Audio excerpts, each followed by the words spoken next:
I saw this movie at the perfect time because, you know, I'm only 28 years old. I saw it when it came out, and it was different, it was amazing, and if you just now watch it, you forget the cultural impact that these folks had. You forget that they have been robbed and cheated by tons of movies that were never as good as this one. Never as good. So yes. Hold on. They were pointing at me? Let's go ahead and let's get started. No, we're waiting. Okay. Get back over there, Rachel. They're right here. So, are you ready? Why has this been a cluster, this particular one? I even had the perfect build-up, and they screwed it up. You forget the cultural impact that this had. Oh, Jesus. No, be quiet. I have the mic. All right, so let's go ahead and let's get started. I want to welcome our folks from Blair Witch, Heather Donahue. Stand up, come on, give them a big round of applause. Stand up, Joshua Leonard. And Michael C. Williams. Joshua Leonard and Michael C. Williams.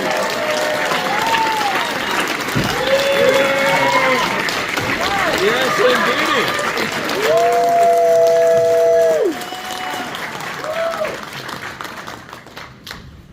Does anybody mind if I sit down for a second? Because it's going to go loud. All right. Let me grab mine. Notes. Hi, everybody. Hey. So, are we ready? I'm ready. Are you guys ready? I'm ready. All right. So, who wants the first question? Whoa, we're jumping right in. All right. Absolutely. We're Right. jumping right in because we have a bunch of people excited to see you. I saw the first hand in the back. Now, he's going to go first. What I'd like for you to do, because this room's getting pretty crowded, if you could just kind of line up right here somewhere where that... Talked to you guys yesterday. Still love the film, catching up with you and everything, you know. But I do have one question, okay? If I remember correctly, and correct me if I'm wrong, you know, each day you would get directions left out for you on what was going to happen that day. Was there a particular scene or anything that you read that you went, oh shit? Yeah, I'll answer that one. So each day we would get, we would have a GPS before GPS was a thing, and in that GPS was programmed waypoints.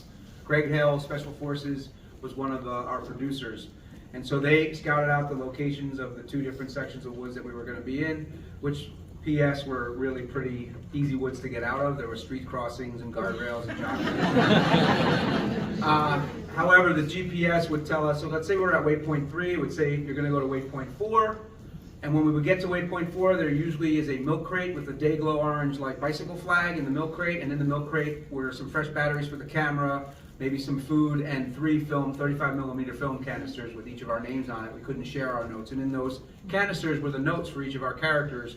The directors would watch the films that we would, like the dailies, on video overnight to sort of see where our relationships were at and what we were going to do. Obviously, they had it all planned out beforehand as far as what the waypoints were. So each of those notes were in the canister saying, you know, Heather's might say you want to go east, Josh's might say you want to go west, and mine might say you want to stay put. So it would just kind of create tension that way.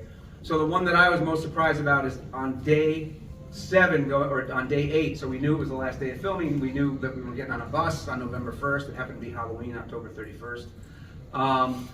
In the note, because we had gotten into a car on the last day and drove to a different patch of woods. And I apologize if some of you heard this story, but so I'm like, why are we going to a whole different section of woods? It makes no sense to me. I can't figure out why they would do this. And my note said, when you hear something tonight, which would have been Josh's voice that I didn't know, when you hear something tonight, follow the noise all the way up until you can't go any further, let Heather join you, and then go all the way down, leaving her behind. So I'm thinking like it must be a hill.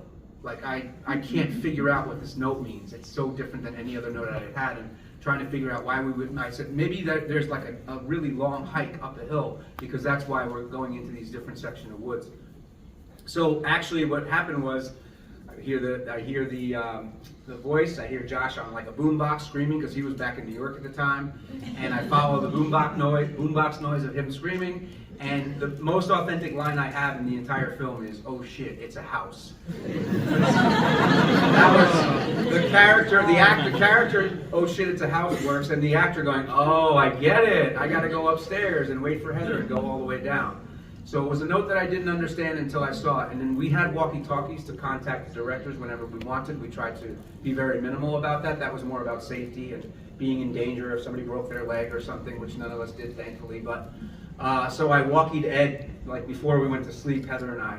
And I was like, "Hey man, I'm gonna mess this up. I know it's the last day. Like, what does this go all the way up?" He said, "I promise you when you see it, you'll understand. Please get off the radio." So I did. And there you go. Oh shit, it's a house.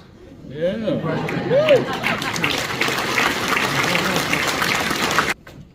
Yes, that last one. And to the first one about the money, so sad. We're not going to talk about the money.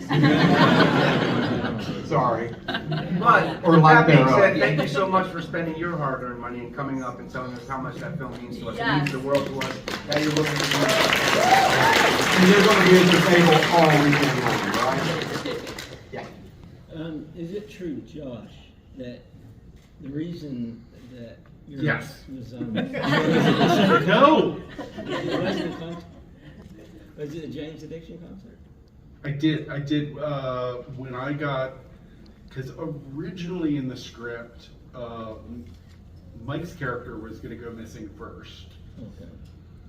And I was going to miss the James Addiction concert at the Bowery Ballroom in New York, and I was a little bit bummed about that. But then because the guys who were directing and producing were watching the dailies, they would go back at night and watch everything that we filmed from the day before. So they were kind of writing on the fly as we were improvising the dialogue, and they were setting up a structure for us to react to. They would then go see what we actually got in the can and how that made sense narratively, and kind of project forward in terms of character relationships. And they were like, "Josh and Heather are just at each other's throats too much. If we take Mike out, they're just going to kill each other." And so they pulled Mike out, and they were really apologetic. They left me a note that night that said, "Wait till the other guys go to sleep, sneak out of the tent. If anybody wakes up, just tell them you're going to take a piss and they'll be right back." And so I did. And they were like, "You're out, you're dead." And I was like, And nobody woke up. And nobody woke up. Thank you. And I peed on both your faces. So much love after all this time. God, definitely not. Like, if you would have told me that I would be sitting here 25 years later talking about the film that we got out of backstage, no, it would have seemed absolutely absurd to me. It felt really good when we finished. Like, I felt like we had done something interesting, and kind of special, but not to this extent. Not to this extent where we would still be talking about it 25 years later. I knew it all along. No chance. We got to Sundance. I thought that would be sort of the pinnacle of where this thing went, and that was sort of like, wow, this is amazing. We're young actors who were in a film in Sundance. That was sort of a big dream come true. So then anything after that was like kind of mind blowing. Yeah, That's awesome. And also remembering that artists are historically terrible when it comes to capitalism. We just kind of make shit. And Yeah. sometimes a lot of people are like, "We want to buy what you made," and quite often they're like, "Nah, I would rather buy a Twix bar."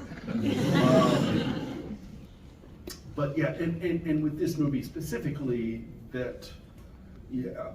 Mike and I just watched it. It was my first time in probably 10 years watching the film. We did a charity screening in my hometown last week, and watching it, I was just, I was like proud and blown away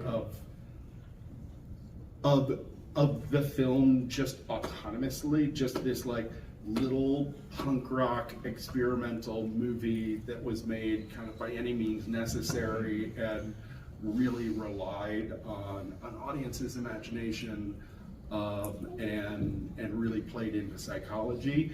And it's so, we're in a very, I would say, I have been asked in my life no less than 10,000 times the following two questions. Did you ever anticipate it would be as successful as it was? Were you really scared? Were you really scared? No and no. And really separating what the original impetus was that I think we remain so proud of, because it was kind of just this group of young artists from the cultural zeitgeist that it became, which had to do with, it had something to, like, the film had to work. Like, we had to be good enough at our jobs, but then like 10,000 other cultural and societal stars had to align at exactly the right moment for it to, it was like everybody didn't know everything all the time, because the internet was barely a thing. It was the dawn of reality television. We were coming out of a lot of like big budget movies where people, I think, had just gotten kind of art directed out of any true feeling or empathy in the way that I think at least I related to characters that in films that have inspired me. So it was just like, we made this thing and it happened to fall in this slot, a perfect point in time, and here we are. Yeah. Yes, we are. To make the comment off that, I was part of the generation that, I thought the movie was real and that something happened to you all back in that day. So, glad to see you all here.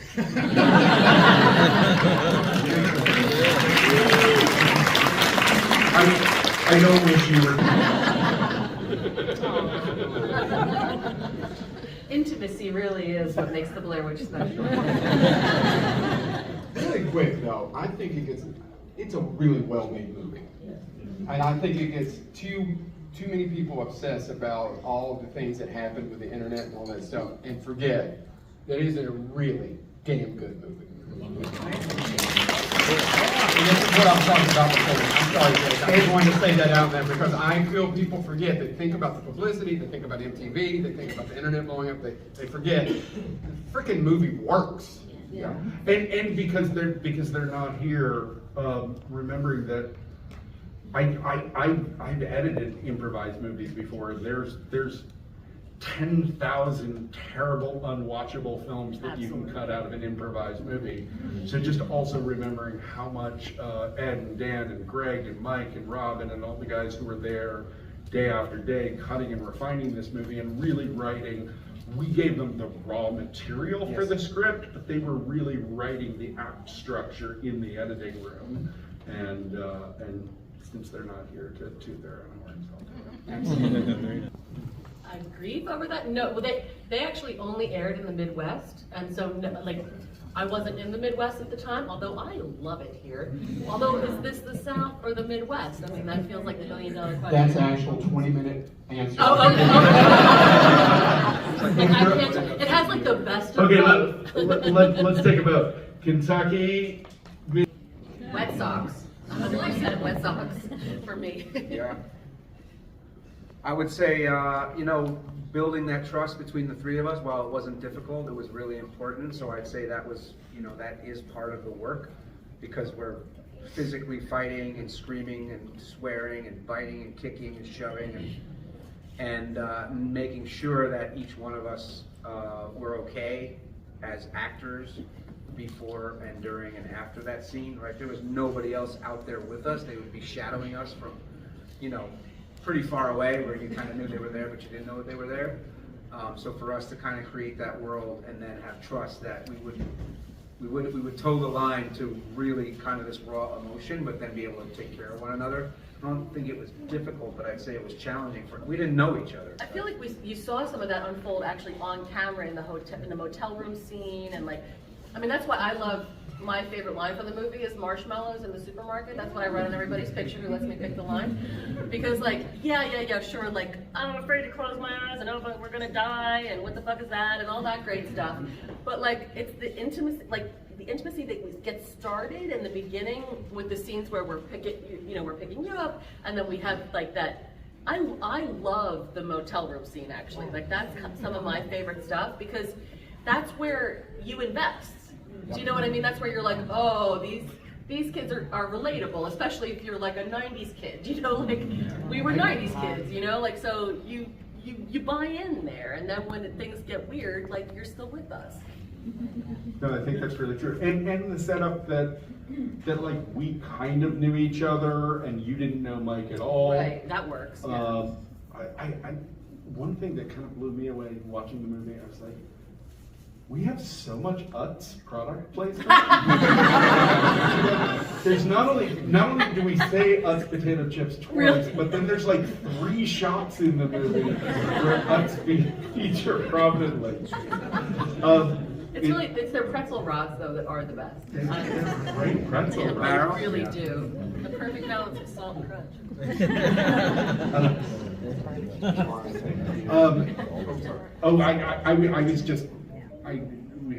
I'll answer your question quickly, which is a little bit of a killing Santa Claus kind of answer. So the hardest part of the movie for me, it was combining. It did rain a lot. It was really and you would get in bed and we'd get in our sleeping bags and there'd be like an inch of water in our sleeping bags. And it was like freezing cold, and especially in some of the later days, we weren't really eating enough to be full. And you get in your sleeping bag and you'd be like, okay, 30 minutes, this water will be warm enough. Sleep in it. And it would just get to the point where you were so tired and the water was warm enough that you could fall asleep in your wet sleeping bag. And then boom! And then, little babies on the boombox outside. You're like, motherfucker, I have to act now? Okay. Grab the camera, grab the,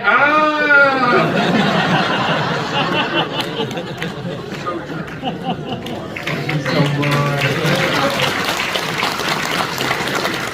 Awesome shirt. Go with your question. Thank you. I lived in a haunted house for a very brief period of time. Me and my ex-boyfriend were going to buy this property together, and then I went to California to get my stuff out of storage, and he stole the place out from under me and bought it while I was in California. But I couldn't find a place to rent meanwhile with my dog, so I was there anyway, and there was the lady who had lived there by herself for many years and died in the trailer. And every time he showed up at the house, the radio that was built in would turn on and start going to all these staticky stations, and I was like, yes, she fucking hates you.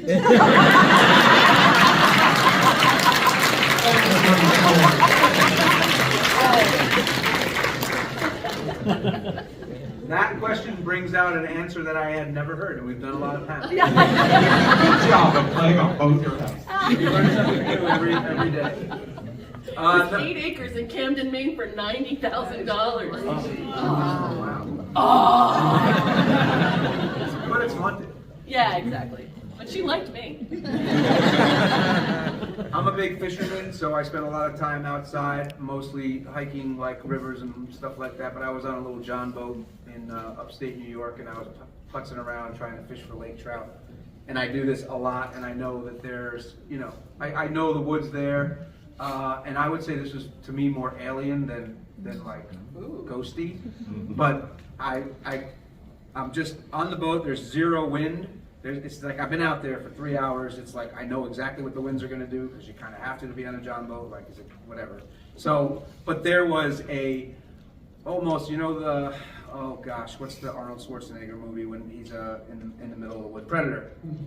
I met Predator. There was a shudder in a massive amount of trees, but like if you're looking at the woods like the size of this convention center and you're like your little John boat is on the road out there, just pick like a certain block of those trees only, not one tree, not like an animal was up there. It was like a mass amount of trees and only like a circle, just kind of with this weird no sound shimmer, started like I was thinking of the TV show Lost, like it felt like that, it felt like Twilight Zone, and it lasted for like what felt like forever. It was probably only 5 or 6 seconds, but it freaked me out, and it was like 10 o'clock, 11 o'clock in the morning on a sunny day. It was so strange, and I called my wife like, something happened. And I can't describe it other than that, but it was so kind of cool, and I'm hopeful that someday, my hope for everybody is that we live a very long life, but on the other side, I hope we get answers to all these questions. Good question. Yeah, right? Yeah, no, I'd never heard either of those answers. I guess the closest thing I could say is I've done a lot of plant medicine work. What do you mean by that? I've done a lot of like ancestral and epigenetic trauma work processing. So I'm very, like, I've spent a lot of time on the other side of the veil and have very intimate relationships that continue to evolve with some of my dearest loved ones who have passed on. And so I'm like, I feel like that's the closest to an otherworldly experience is like, yeah, these other, whether it's a multiverse or whatever it is, like there's a very thin veil that you can poke through. The ayahuasca verse? You can go with that. Or the DMT verse, you know. There we go. Oh, that's right. And he Oh, I watched can you open throw it away. Oh, that's And what he stopped us happened, like, it comes out in camo, Ben Rock. Yeah, and we were just like so over it actually at that time. It was like Yeah, they almost took us out to go to Patapsco State Park where the house was. Yeah, it was like the last day. I was like, I am not into this right now. But then I was like, oh, my Lady Macbeth moment. It's like my out damn spot. All right, we can do that. We can do that. Real teeth though, they got from a dentist, some molars. Thank you so much. Thank you. The joy, the weird joy of coming out on Halloween and going to Denny's and seeing everybody like sexy cats and witches and like all like all these people in their costumes, and it was just such a funny, like surreal little moment to eat a grand slam among supernatural goblins after finishing this movie. It felt like like the denouement of champions in a way. Yeah. Very nice. I'm gonna use this time to plug a movie. Oh, Ghost Game. Yes. Oh. So I don't act full time and haven't for many years. I'm actually a school counselor. I went back to school in my mid-30s. And telling stories is still something. I went to school for theater and was an actor until my mid-30s when I was like, all right, what am I gonna do when I grow up? And so I love what I do, but I still love telling stories and being creative. So I was asked to be in a film, and it's a tiny little horror indie film called Ghost Game, and it actually comes out video on demand on October 22nd, so soon. And Jill Gevargizian, who did The Stylist, if anybody has seen that film, was a good independent horror film. It's her second feature, and there's a lot of young actors that are very good in this film. And I love to support young people, young actors, and I'd like to continue doing this journey and telling stories, really for the rest of my life. I still love it. I just don't do it full time. But I was lucky enough to be asked to do this, and it was fun. It's a fun popcorn flick, so check it out. And I would just say that I'm also just really proud to be associated with these two and with this film. For all that it has, good and bad, I'm still proud to be a part of, this whole thing. So thank you for asking.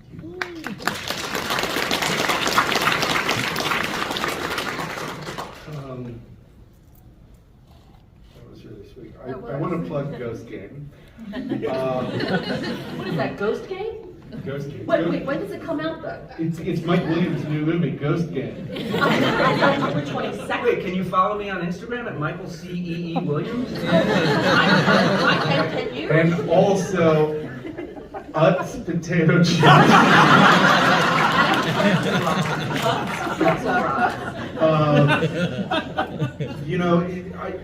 I really love the opportunities that we have as, 'cause we were essentially kids when we made this movie. We were, I was 21. I think, no offense to anybody who's 21, I'm sure you're much more mature than I was. But as an almost 50-year-old man, but also the youngest of the three of us. By what, like 6 months? Getting to come and spend time in your communities every so often, and getting to see these guys who are the only two people on the planet, as we often talk about, that share the same experience that you do, which is a very odd edge case experience. It's like, Prepared for that scene, and were there multiple takes? No, it went on for about 10 minutes. I think I gave it, like, there was about, maybe, you know what, it's really hard to remember, but there was more there than was in the final product. Yeah, the note was just like, okay, game over, you're gonna die and you're responsible for the death of these people. And I was like, oh. It was very moving. Yeah. and like step away and like go, how do you resolve this for yourself? And like that, I mean, what other prompt do you need? Like, you fucked up big time, you know what I mean? Yeah, Like, and all that regret and everything. Right, like you had to, like my character needed to express like a life, like this was the end of her life, so it was a life, literally a lifetime of regret in one scene, right? So, like, how do you screw up worse than that? You don't really. It was terrific. Thank you. Thank you. Agent nailed it. That was the perils of using our real names and stuff. Like, people that they hadn't seen for a long time were like, oh my god, that's horrible, and that these people are profiting off of it. Like, that's true. You go back to the time and no, you couldn't look it up. Right. So my brother is a lot of siblings, but the one who's directly a couple years older than me had left his college in Boston and had been back in New York for a couple of years, and so his friends and I had met over the years, over the summers and stuff, and they were calling him. Right. Or leaving messages like, I heard, I'm so sorry, I see your brother has been missing, and it's bizarre. And it was also weird when people were mad at, like, one of my experiences, people mad at me for being alive. It was like, you know, like, that sucks. Josh, anything to add to that? no, just same thing. My mom got some sympathy calls. We were listed as deceased on IMDb.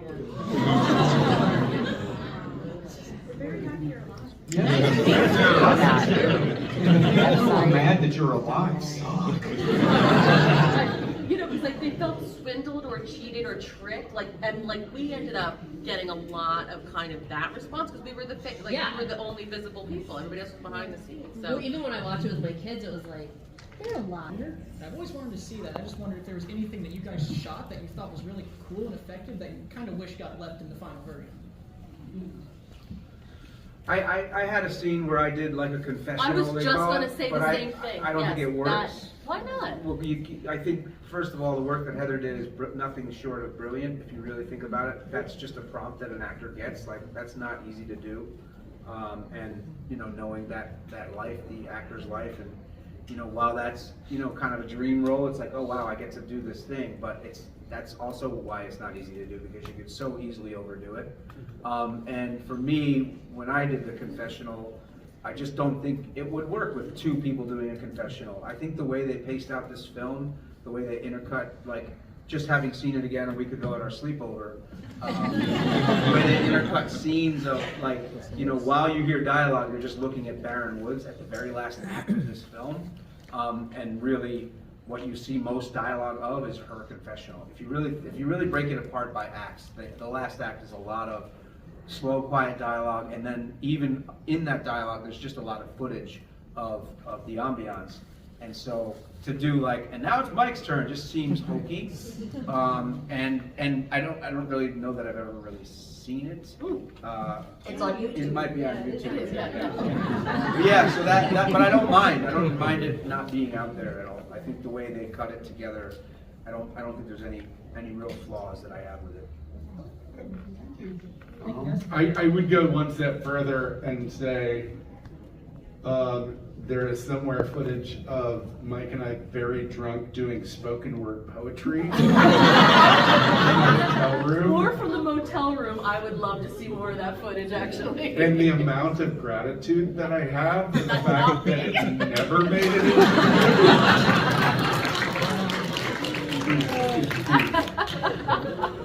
All right, nice question. Thank you guys. Folks. Wait, can I ask? Yeah, no, hold on, Can I real ask quick. one favor? Absolutely. Would you guys say Happy Halloween to my daughter and my girlfriend's son? That would be so cool. Okay, so I'll stand up on this chair. I'll say 1, 2, 3, and then Happy Halloween, Wilder and Desmond. That it will give them such a kick.